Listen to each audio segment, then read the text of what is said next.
everybody.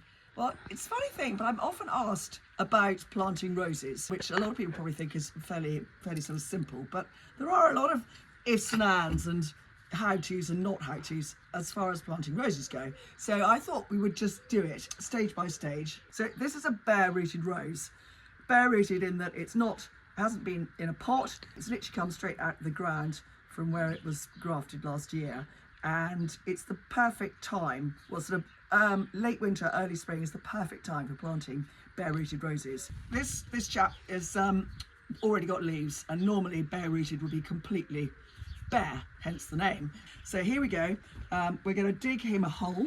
This is not an ideal place, but my friend Charlotte wanted to know about planting a rose in a sort of tight area in London where it's not ideal conditions, but you know, what should she do? And so I've picked quite a sort of, it's quite a full-on area anyway.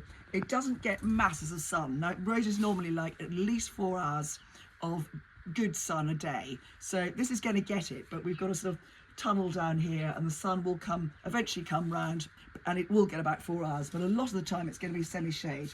And the trick is to dig a decent sized hole for your rose.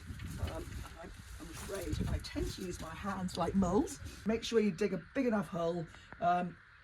So this rose is going to hopefully be with you for a good 12, 15, 20 years. So worth, you know, sorting it out properly. But that is where you want to be covering the soil. So the soil wants to be up to about there.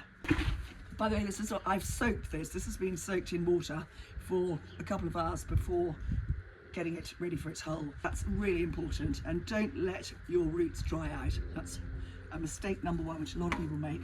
The moment these delicate roots dry out, it's not good news for the rose. We're going to put some compost in the bottom of the hole, like so, and then some slow release fertiliser, and a handful of that.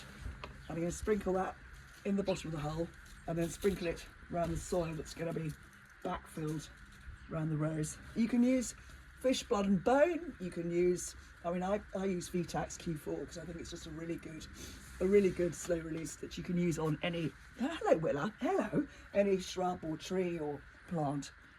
And the good thing about this is that dogs don't like it, whereas fish blood and bone, people like Willa will be right in that bag. I've stirred the fertiliser in. You don't want the fertiliser touching the roots because it'll burn the roots. So put it in there and then start to backfill.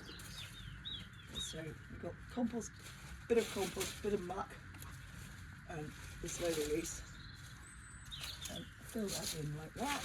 The other thing people often say is, can you plant roses when you've got other shrubs and things around?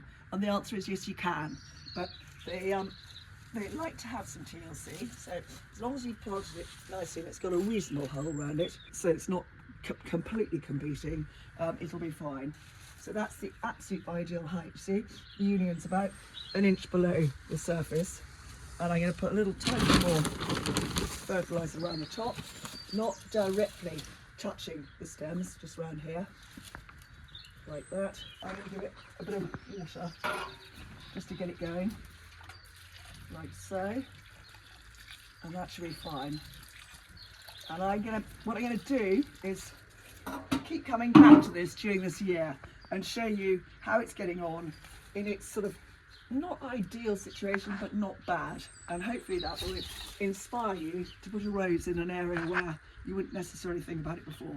So let's hope it gets going and grows nice and big round here. Be ideal.